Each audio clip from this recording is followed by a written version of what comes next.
बिस्मिल्लाहिर्रहमानिर्रहीम, अस्सलाम वालेकुम। नाज़रीन, आप देख रहे हैं डिजिटल दावा नेटवर्क और मैं हूं हम्माद हमीद। नाज़रीन, 7 अक्टूबर 2023 गज़ा की तारीख़ का मैं अगर ये कहूं कि स्याह दिन था तो ये गलत ना होगा, क्योंकि हमास ने हमला तो किया इसराइल के ऊपर, मगर उस हमले का अब बदला लेने के लिए इसराइल ने 1 लाख टन बारूद बरसाया सिर्फ गज़ा की एक छोटी सी पट्टी के ऊपर। और ये बारूद दूसरी जंग अजीम जो कई मुल्कों पर मुश्तमिल थी, दूसरी जंग अजीम में जो बारूद गिराया गया उससे कहीं गुना ज़्यादा बारूद है। ये कहीं गुना ज़्यादा बारूद है। और ये कितने एटम बम, कितने मतलब कि एटम बम मिलाओ तो फिर भी इतना बारूद नहीं बनता। तो ये सिर्फ हमास के एक छोटे से हमले का बदला लेने के लिए पूरा गज़ा तबाह कर दिया गया। मगर नाज़रीन, जहाँ पर पूरी दुनिया ने खामोश तमाशाई बंद कर तमाशा देखा और फिर जब गज़ा के चंद घर, चंद लोग, बच्चे कुच्चे लोग वो बाकी थे, तो फिर दुनिया को होश आया कि चलो अब यहाँ पर अमन करवा देते हैं। तो फिर जब अमन हुआ, अमन होने के बाद फिर सबसे बड़ा जो अब इशू, जो मसला अब दुनिया में वो अब डिस्कस किया जा रहा है कि अब इसको रीबिल्ड कैसे करें। अब जो सर जोड़े बैठे हैं, सर पकड़े बैठे हैं कि इसको हम रीबिल्ड कैसे करें, पैसा लगाएं, पैसा मतलब इकट्ठा किया जाए। तो ये जब ये चीज़ शुरू हुई थी तो तब ही सर जोड़कर बैठ जाते कि भाई इतनी तबाही आ जाएगी, इसको दोबारा तामीर करना है, इसको क्या करना है, ये करना पड़ेगा, ये एक इंसानी बहरान ये यहाँ पर कायम हो जाएगा, तो ये कैसे कंट्रोल होगा। तो ये ऐसा सारा कुछ होने से पहले अगर सर जोड़ लिया जाता तो शायद ऐसी नौबत ना आती। मगर अब ये सारा कुछ हो चुका है। अक़वाम मुत्तहिदा की अदाद व शुमार के मुताबिक 50 मिलियन टन मलबा इस वक्त गज़ा में पड़ा हुआ है। और सबसे बड़ा मसला ही ये है कि इस मलबे को कैसे उठाया जाए, कैसे हटाया जाए और फिर यहाँ पर नया तामीराती काम शुरू किया जाए। नई तामीरात शुरू होंगी तो फिर ही गज़ा के बासी अपने अपने घरों में रह सकेंगे। एक फ़लस्तीनी इंजीनियर ने इस मसले का हल दुनिया के सामने पेश किया है। अब मैं इस वीडियो को बनाने का मकसद ही ये है कि शायद ये वीडियो कहीं ये आवाज़ कहीं पहुंच जाए, किसी ऐसे शख्स तक पहुंच जाए कि जो इस वीडियो को देखकर ये मशवरा दुनिया के उन लोगों को दे सके जो आज सर जोड़े बैठे हैं। एक ऐसी मशीन जिसको हम क्रशर कह सकते हैं, जो मलबे को क्रश करती है।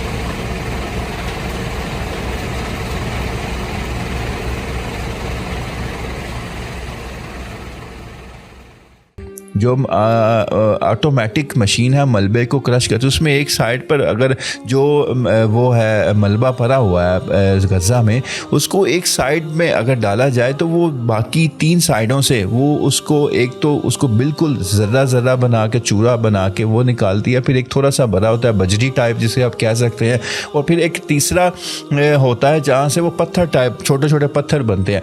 मतलब इस चीज़ को दोबारा तमीराती काम के लिए इस्तेमाल भी किया जा सकता है। और वहीं मलबे का ये एक अच्छा सलूशन है जो दुनिया में आज वायरल हो रहा है। ट्विटर पर उसने पहली ये वीडियो अपलोड की और अब तक इसको लाखों लोग शेयर कर चुके हैं, लाखों लोग इसकी हमायत कर चुके हैं कि ऐसी मशीनें पूरे गज़ा में लगाई जानी चाहिए। तो जब ग्रुप से AI से जब पूछा गया कि अगर ये मशीनें गज़ा में लगाई जाएं तो कितनी मशीनें, 50 टन जो है 50 मिलियन टन जो मलबा है उसको कितने दिनों में या कितने महीनों में, कितने सालों में इसको वो कवर कर सकती है। तो उसने कहा कि अगर 100 मोबाइल ट्रक इस तरह के हों, 100 मोबाइल मशीनें इस तरह की हों, 10 आवर्स डेली उनको चलाया जाए, 10 घंटे वो चलाएं, वो काम करें, और तकरीबन 200 दिनों में, जो 7 माह से भी कम बनते हैं, 200 दिनों में ये पूरा गज़ा का मलबा वो क्लियर हो जाएगा।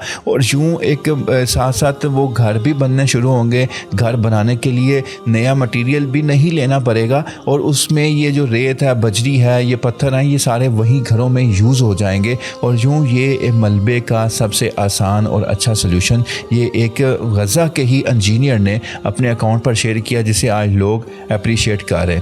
تو یہ 100 مشینیں اگر اس سے زیادہ بھی ہو جائیں, 200 مشینیں لگ جائیں, تو اس سے کم بھی وقت لگ سکتا ہے کہ یہ ملبہ ہٹایا جا سکے اور یہاں پر نئے گھر بنے, یہاں پر نئی تعمیرات ہوں اور لوگ ہنسی خوشی پھر غزہ میں دوبارہ زندگی لوٹ آئے. مگر ناظرین, اس میں ایک ایشو جو ڈسکس کیا جا رہا ہے وہ یہ ہے کہ جو بارود برسایا گیا ہے, 1,00,000 ٹن بارود جو غزہ پر برسایا گیا ہے, وہ بارود کے ذرات, اس کے کیمیکلز, اس کے اثرات وہ اس ملبے میں موجود ہیں. کئی ایسے بم ہیں, کئی ایسے میزائل ہیں جو نہیں بلاسٹ ہوئے, وہ آ کر گرے تو وہیں پر ٹھس ہو گئے اور وہ بلاسٹ نہ ہو سکے, تو وہ بھی اس ملبے میں موجود ہیں. اس کے کوئی ذرات, کوئی پارٹس وغیرہ جس میں بارود بھی ہو سکتا ہے, جس میں تو یہ ملبہ اٹھا کر جب مشین میں ڈالا جائے گا تو پھر اس میں اگر کوئی بلاسٹ, کوئی ایسا ہوا, کوئی پھٹنے والا مواد ہوا, تو وہ مطلب اس میں نقصان بھی ہو سکتا ہے. صرف یہ نقصان, اس کے علاوہ کوئی اور نقصان جو لوگوں نے ڈسکس کیے وہ نظر نہیں آیا.